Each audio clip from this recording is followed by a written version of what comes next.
યોગમાં શરીરની સફાઈ કરવા માટે 6 ક્રિયાઓ દર્શાવવામાં આવી છે, જેને ષટ કર્મ તરીકે ઓળખવામાં આવે છે. ધોતી, નેતિ, બસ્તી, નોલી, કપાલભાતિ અને ત્રાટક. આજે આપણે ત્રાટક ક્રિયાનો અભ્યાસ કરવાના છીએ. આ ત્રાટક ક્રિયા છે શું, તેના ફાયદાઓ કયા કયા છે, સાવધાનીઓ કઈ રાખવી પડે, તેમજ તે કઈ રીતે કરવામાં આવે છે. નમસ્કાર, હું છું કાનન માંગર. ત્રાટક છે બે રીતે કરવામાં આવે છે, આંતર ત્રાટક અને બાહ્ય ત્રાટક. આજે આપણે બાહ્ય ત્રાટક વિશે અભ્યાસ કરીશું. બાહ્ય ત્રાટક એટલે શું, તો કે કોઈ પણ પદાર્થ, કોઈ પણ વસ્તુને એક નજરે, આંખોને પટપટાવ્યા વગર એકીટસે જોવું અને જ્યાં સુધી આંખમાંથી આંસુ ન નીકળે ત્યાં સુધી તેનું નિરીક્ષણ કરવું. હવે ત્રાટક છે ઘણી બધી રીતે થાય. તમે સૂર્યનું ત્રાટક, ચંદ્રનું, તારાનું છે, કે કોઈ પણ એક કાળું બિંદુ છે, જુદી જુદી રીતે કરી શકો. આજે આપણે મીણબત્તીની જ્યોતથી ત્રાટક કરવાના છીએ. જે લોકોને ત્રાટક અભ્યાસ વિશે સંપૂર્ણ માહિતી છે તે લોકો નીચે આપેલા સમય તરફ આગળ જઈ શકે છે. સૌપ્રથમ આપણે વાત કરીએ ત્રાટકના ફાયદાઓ વિશે. આ ક્રિયા છે આપણી આંખો ઉપર ખૂબ સરસ રીતે કામ કરે છે. આપણી આંખોની દ્રષ્ટિ સુધારે છે. જેની આંખો ઉંમર વધતા છે કે નાનપણમાં ચશ્મા આવતા હોય તો નબળી પડતી હોય છે તો તેને સબળી કરે છે. આપણા આંખના સ્નાયુઓ છે એને મજબૂત બનાવે છે. ઘણા લોકોનો સ્ક્રીન ટાઈમ વધારે હોય છે તો આંખો છે દુખવા લાગે છે, થાક લાગે છે આંખોને, તો તમે આ ક્રિયાથી તમારી આંખોને આરામ મળશે, આંખોને ઠંડક મળી શકે છે. બીજું આ કામ કરે છે આપણા મગજ ઉપર, આપણા ચેતાતંત્ર ઉપર પોઝિટિવલી ઇફેક્ટ કરે છે આ ક્રિયા. આપણને ઘણી વખત અત્યારે તો 4-5 વર્ષનું બાળક પણ હોય છે, ચિંતામાં રહેતું હોય છે, હોમવર્કને લગતું છે કે નાના મોટા ફ્રેન્ડ સાથે ઝઘડો છે. સ્ત્રીઓ છે તો નાની મોટી વસ્તુઓ, ભલે નોકરી કરતી હોય કે ઘરકામ કરતી હોય, વસ્તુઓ ભૂલી જાય છે. ભાઈઓને કામમાં જીવ નથી રહેતો. વડીલોને ઉંમર વધતી જાય છે એમ એકાગ્રતા ઓછી થાય છે. તો આપણને એકાગ્રતા કેળવવામાં આ ક્રિયા છે ખૂબ જરૂરી છે. બીજી હું વાત કરું તો ચિંતા, તણાવ, ટેન્શન અત્યારે તો સાવ સામાન્ય થઈ ગયું છે. અનિંદ્રા છે, લોકોને નીંદર નથી આવતી અને આવે છે તો તરત ઉડી જાય છે. તો એમાં આ ક્રિયા છે. પણ અભ્યાસ કેવી રીતે કરવાનો છે, નિયમિતપણે અભ્યાસ કરવાથી આ તમામમાં લાભ થઈ શકે છે. આપણે સાયકોલોજીકલ અને ફિઝિયોલોજીકલ સાથે જોડાયેલા છીએ.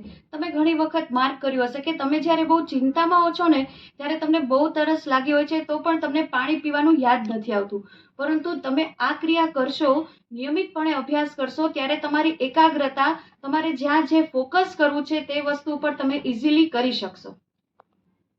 આ ક્રિયાના ફાયદાઓ તો તમને એમ થશે કે બરાબર છે, પણ જ્યારે તમે કરશો ત્યારે જ તમને સાચી અનુભૂતિ થશે.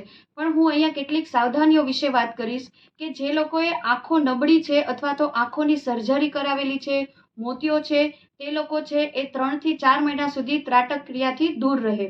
જે લોકોને ચશ્માના નંબર છે તો ચશ્મા વગર કરે પરંતુ દૂરની વસ્તુ જોવામાં તકલીફ થાય અથવા તો તેને આમ ચશ્મા વગર છે તકલીફ પડવા માંડે તો એને તરત જ ચશ્મા પહેરીને ત્રાટક કરવાનું રહેશે.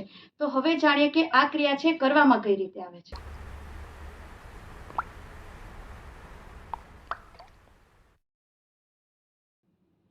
સૌપ્રથમ ત્રાટક ક્રિયા કરવાની કઈ રીતે.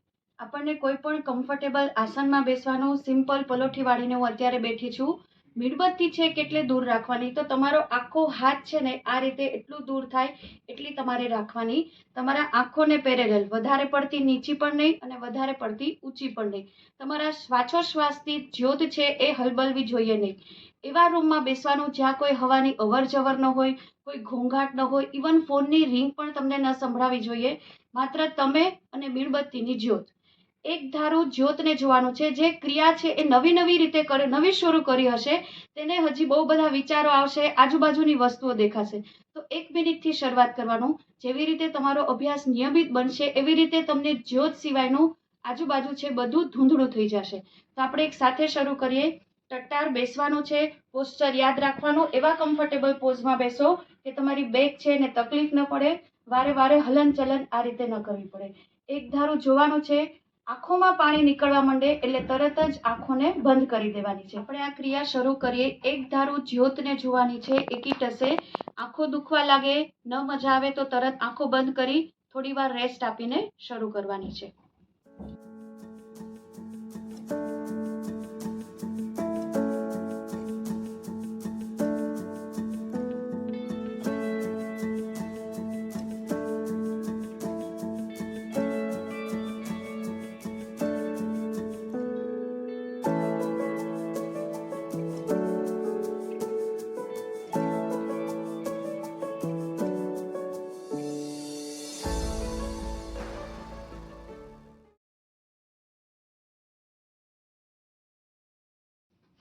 ઘણા લોકોને થોડી જ વારમાં આંખોમાંથી પાણી નીકળવા માંડ્યા હશે.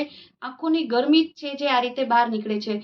મેં તો ઘણું એવું જોયું છે કે ત્રાટક ક્રિયા પછી લોકો રડવા માંડે છે, કારણ કે ક્યાંક ને ક્યાંક સબકોન્શિયસ માઇન્ડમાં અમુક વાતો પડી રહેલી હોય છે જે બહાર ક્યાંય લાવી શકતા નથી. તો આ ક્રિયાથી આ બધી વાતો છે બહાર આવે છે. તો આ ક્રિયા કરીને તમારા મનને, તમારા શરીરને હળવું કરી દો. અને જે લોકોને ચશ્મા છે એ માત્ર ત્રાટક ક્રિયા કરવાથી જ નહીં ઉતરે, સાથે સાથે ખાનપાનમાં પણ ધ્યાન રાખવાનું છે. પરંતુ ચશ્માના નંબર છે આનાથી 100% ઘટી શકે છે. તો આશા રાખું છું આ વિડીયો તમને કામ આવ્યો હશે. ફરી મળીશું નવા જ વિષય સાથે. ત્યાં સુધી રજા લઉં. નમસ્કાર.